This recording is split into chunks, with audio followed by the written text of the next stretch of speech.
Dando continuidade, então, às ligações químicas, nós já estudamos, então, a regra do octeto. Sabemos que os elementos se ligam entre si para atingir a estabilidade com 8 elétrons na sua camada de valência de modo geral. E para isso, nós já estudamos que eles podem se ligar por ligações iônicas, onde há a doação de elétrons, que ela vai acontecer sempre entre metais e ametais, ou seja, um elemento que quer doar elétrons, que é o metal, e um elemento que quer receber esses elétrons, que vai ser o ametal, certo? Como exemplo aqui, nós temos o cloreto de magnésio, magnésio metal e o cloro ametal. Depois nós entramos nas ligações covalentes, onde não há doação de elétrons, e sim o compartilhamento de elétrons. É realizada, então, entre dois ametais, dois elementos que não têm tendência de doar elétrons. E aí nós usamos o exemplo aqui do CH4, metano, tá? E nós vimos que podemos ter ligações covalentes simples, duplas ou triplas, dependendo da quantidade de pares de elétrons que nós compartilhamos. Hoje nós vamos ver um caso especial de ligações covalentes, que é a chamada ligação covalente coordenada. Essa ligação também vocês podem encontrar em alguns livros, chamando de ligação dativa. É um termo antigo, mas que vocês ainda podem encontrar por aí. O que é essa ligação covalente coordenada? É um caso especial de ligação covalente que vai acontecer quando o par de elétrons vier do mesmo elemento. É proveniente de apenas um desses átomos. Como assim, professora? Eu não entendi. Ó, vamos aqui usar o exemplo da molécula de monóxido de carbono, CO. O carbono, ele tem número atômico 6, tem 6 elétrons. Vou fazer a distribuição eletrônica dele. 1s2, 2s2, 2p2, 2 mais 2, 4, mais 2, 6. O oxigênio tem 8 elétrons na sua camada, nas suas camadas. Então, vamos fazer a distribuição. 1s2, 2s2, 2p4. 2 mais 2, 4, mais 4, 8. Quantos elétrons, então, o carbono tem na sua última camada? A última camada, eu vejo a camada pelo número da frente, camada número 2, eu tenho 4 elétrons. Para o oxigênio, também a camada número 2, 2 mais 4, 6, eu tenho 6 elétrons na minha última camada. Vamos fazer a representação de Lewis para ver como que eu vou formar a molécula de CO. Então, agora, fazendo a estrutura de Lewis desse composto, o átomo de carbono com 4 elétrons na última camada e o oxigênio com 6 elétrons. Bom, para fazer, então, uma ligação covalente, bastante simples. Vou compartilhar aqui um par de elétrons entre o carbono e o oxigênio. Agora, o carbono que tinha 6 elétrons passa a ter 7, e o carbono que tinha 4 passa a ter 5. Quantos elétrons falta para o oxigênio se estabilizar? Ele está com 7, precisa atingir a regra do octeto com 8 elétrons. Então, vou fazer mais uma ligação, formando uma ligação dupla, certo? O oxigênio agora já está estável, ó. 1, 2, 3, 4, 5, 6, 7, 8. E o átomo de carbono? 1, 2, 3, 4, 5, 6 elétrons. O átomo de carbono, ele ainda não está estável. Mas eu não tenho outro elemento que eu possa colocar aqui para que ele fique estável. Eu não sei o que fazer. Como que isso vai acontecer? Vai acontecer uma ligação coordenada. Eu vou pegar um par de elétrons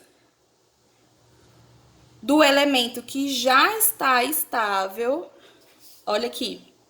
O oxigênio já está com seus 8 elétrons. Eu pego um par de elétrons dele e compartilho com o meu átomo de carbono. Agora, o meu átomo de oxigênio tem 1, 2, 3, 4, 5, 6, 7, 8.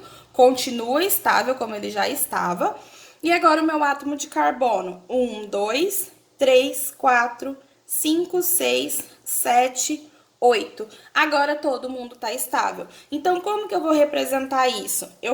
Posso representar mostrando a ligação dupla covalente, colocar mais um tracinho representando que houve uma ligação coordenada, ou eu posso colocar as ligações duplas, covalentes normais e uma seta, desculpa, pro lado de cá, mostrando então que houve uma ligação coordenada, certo? Vamos fazer agora um outro exemplo para mostrar essas ligações coordenadas. Coloquei aqui a molécula de H2SO4, ácido sulfúrico. Então, quais elementos que eu vou ter nessa molécula? O átomo de hidrogênio, número atômico 1, já fiz aqui a distribuição eletrônica dele, um S1. O átomo de enxofre, que está na família 16, no terceiro período, tem 16 elétrons. Fiz aqui a distribuição eletrônica, um S2, 2S2, 2P6, 3S2 e 3P4. E o átomo de oxigênio, que está na mesma família do enxofre, um período acima. Tem 8 elétrons para distribuir. Fazendo a distribuição eletrônica dele, um S2, 2S2, 2P4. Então, quantos elétrons o átomo de hidrogênio tem na última camada? Um elétron. O hidrogênio é uma exceção à regra do octeto, ele fica estável tendo 2 elétrons. Então, tá faltando fazer uma ligação só, tranquilo. O átomo de enxofre, na última camada, que é a camada 3, ele tem 6 elétrons. E o átomo de oxigênio também.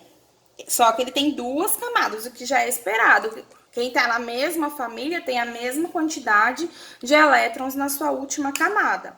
Como que eu vou conseguir fazer a ligação de todos esses elementos? Ó, eu tenho que usar 2 átomos de hidrogênio, 1 átomo de enxofre e 4 átomos de oxigênio. Então, vamos colocar lá o átomo de enxofre, que eu só tenho 1. Vou colocar os elétrons ao redor dele, ele tem 6 elétrons. Certo?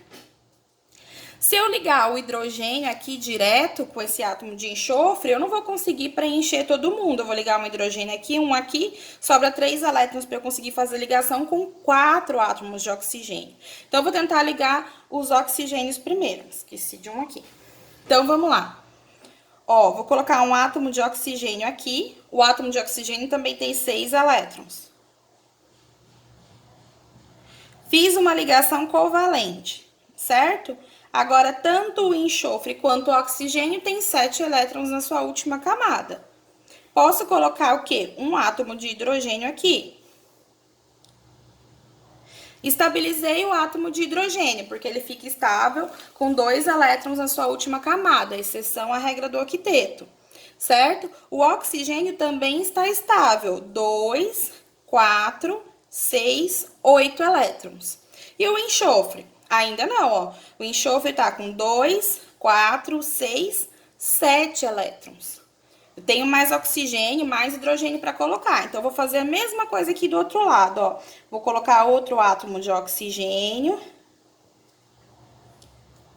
Vou fazer uma ligação covalente com o enxofre.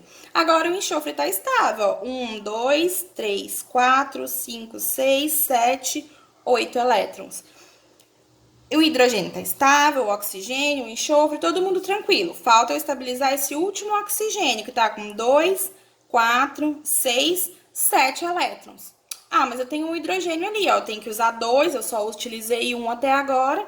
Então, vou colocar o hidrogênio aqui. Estabilizei o meu oxigênio e estabilizei meu hidrogênio. Pronto. Todo mundo está estável aqui, todo mundo com a sua valência completa. Os átomos de oxigênio com 8 elétrons, de enxofre também, e os de hidrogênio com 2 elétrons. Ué, professora, mas eu tenho que usar 4 átomos de oxigênio. Como é que eu vou fazer? Não sobrou pares de elétrons livres? Eu já tenho que ter o enxofre estabilizado, já é um átomo estável pela regra do octeto. Eu posso, então, tendo pares de elétrons livres, fazer, então, uma ligação coordenada. Então, eu posso pegar esse par de elétrons e compartilhar com outro átomo de oxigênio que só tem 6 elétrons, quando ele compartilha, recebe esse par compartilhado, ele fica com 8 elétrons. Posso fazer a mesma coisa com esse outro par de elétrons que está aqui, estabilizando o outro átomo de oxigênio que eu tenho. Então, tinha 6 elétrons, 7, 8. Agora, todo mundo está estável. Agora, o nosso último tipo de ligação química que nós temos é ligação metálica. A gente viu ligação de metais com ametais com ametais, e agora a ligação metálica, ela vai acontecer entre metais. Então, eu vou ter a ligação de metal com metal. Como que essa ligação vai acontecer? Nós temos, então, a formação de estruturas cristalinas que vão ser essas ligas metálicas. Então, o que vai acontecer? Vamos supor que eu tenho lá ouro. Símbolo do ouro, AU. Ele não vai estar livre na natureza, ele vai estar ligado com vários outros átomos de ouro. Como que eles vão se ligar? Os átomos de ouro vão liberar elétrons, os elétrons que ele tem na última camada, formando o quê? Cátions, ficando então com a estrutura positiva. Pode ser AU+, AU2+, vamos colocar aqui. Então, cada átomo de ouro aqui liberou, então, 2 elétrons. E esses elétrons não ficam parados, os elétrons estão sempre se movimentando, são o que nós chamamos de elétrons livres ou deslocalizados. Então, esses elétrons vão pertencer a todos os átomos de ouro que estiverem circulando. É como se eles estivessem jogando vôlei, a bola vai de um para o outro constantemente. E aí se forma, então, a ligação metálica. Nós não representamos ligações metálicas por traços, nem por setas, tá? Quando a gente for representar, a gente vai colocar, então, o símbolo do elemento que foi ligado, certo? Isso fornece, então, que os metais tenham características muito específicas, que a gente não encontra com facilidade em outros compostos, tá? Devido, então, a essa deslocalização dos elétrons que nós encontramos. Então, eles conduzem corrente elétrica, conduzem calor, eles são maleáveis, então você consegue produzir lâminas, chapas, e são dúcteis. O que é dúctil? Vou até escrever aqui, ó. São dúcteis. Eles têm a capacidade de formar fios. Vocês já viram fios de cobre que vem dentro da tomada para fazer aquele fiozinho? Aí quando desencapa tem um pedacinho de fio de cobre. Esse fio de cobre nada mais é do que vários átomos de cobre unidos por ligação metálica. Então, que se formaram cátions, liberaram seus elétrons e estão com esses elétrons ao redor de todos eles.